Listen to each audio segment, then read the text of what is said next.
कहाँ बाड़ू हो? हमरे अइला पे खुश ना हो का? अच्छा, कवना चीज के खुशी मनाई हो? तोहरा घरे अइला कि हमारा छाती पे मूंग दरला के? अरे काहे जहर नियन बोला ताड़ू हो? आ मीठ बोले के कवन कामे तू कैले हुआ कि मीठ बोली? अच्छा सुना है, सुनावा। ऋषि आइल बाड़ू काये धनी बोलत नहीं खूर, ऋषि आइल बाड़ू काये धनी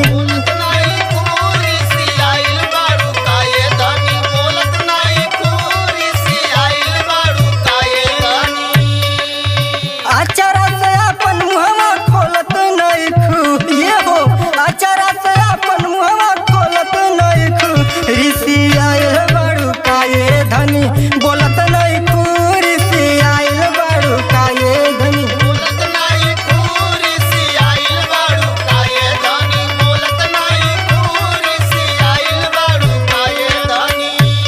आ का बोली हो, का बोली? काहे ना हो, का बात बा? बात पूछत हुआ तो लसुन का बात बा? सुनावा। मंगनी झुमका झूलनिया तू नहीं लइला, मंगनी झुमका झूलनिया तू नहीं लैला मंगली झुमका झूलनिया तू नहीं लैला मंगली झुमका झूलनिया। हर बार तू तो हमके निराश कइला, हर बार तू तो हमके निराश कइला, मंगनी झुमका झूलनिया तू नहीं लइला, मंगनी झुमका झूलनिया तू नहीं लैला मंगली झुमका झूलनिया तू नहीं लैला मंगली झुमका झूलनिया।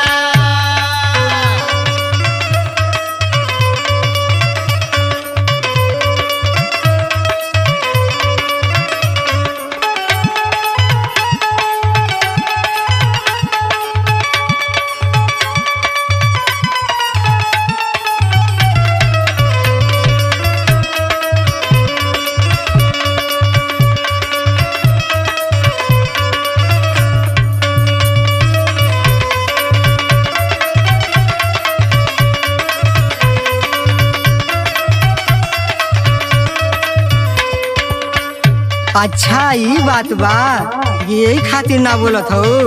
एतना ना औरी सुना। सुनावा। गईला कमाए कहला लिया बनौतलिया, आइब नौतलिया होली आइब नौतलिया आइब नौतलिया होली। सुनत हुआ याद बा कुछु? हाँ हाँ सुनत है, कुल याद बा। नौतलिया के छोड़ा ना लिया कन बलिया, काना बलिया लियैला काना बलिया लियैला काना बलिया लियैला काना बलिया। सुना। सुनावा। खतरे में पड़ल धनी हमारो नौकरिया, नौकरिया हो हमारो नौकरिया हमारो नौकरिया हो हमारो नौकरिया। 4 महीना से न मिलल बा पगरिया, पगरिया हो मिलल बा पगरिया मिलल बा पगरिया हो मिलल बा पगरिया। खतरे में पड़ल धनी हमारो नौकरिया, 4 महीना से मिलल न पगरिया, बानी मजबूर काहे बुझत नहीं खू, ये हो बानी मजबूर काहे बुझत नहीं खू, ऋषि आइल बाड़ू काये धनी बोलत नहीं खू, ऋषि आइल बाड़ू काये धनी बोलत नहीं खू, ऋषि आइल बाड़ू काये धनी बोलत नहीं खू, ऋषि आइल बाड़ू काये धनी।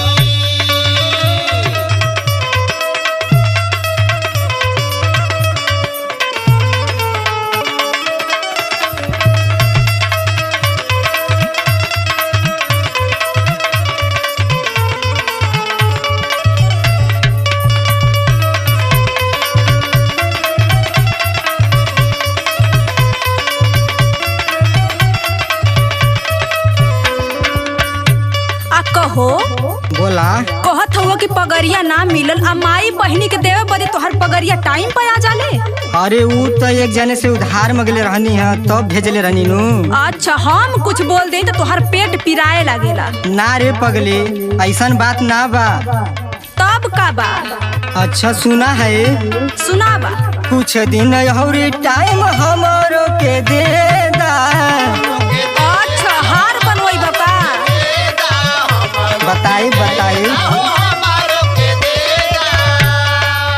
आवे दा पगड़िया अब के कुल तू ही लेला। अरे रहे दा बहाना करे के।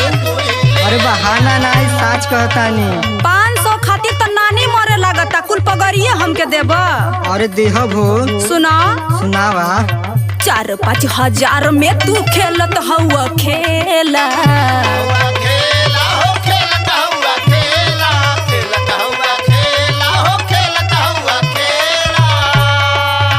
एक 2 हजार उल्टा हमारे से लेला।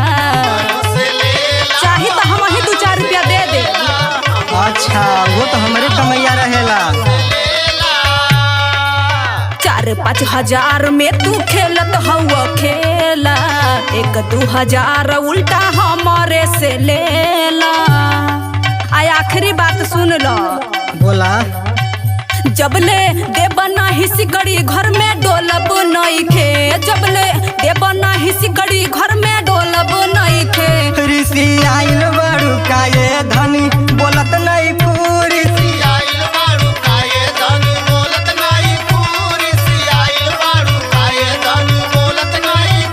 मंगनी झुमका झूलनिया तू नहीं लैला। ऋषि आइल बाड़ू का ये धनी बोलत नहीं खूब। मंगनी झुमका झूलनिया तू नहीं लैला। ऋषि आइल बाड़ू का ये धनी बोलत नहीं खूब। मंगनी झुमका झूलनिया तू नहीं लैला। जबले झुमका ले अइब ना आ तबले खाना पैब ना।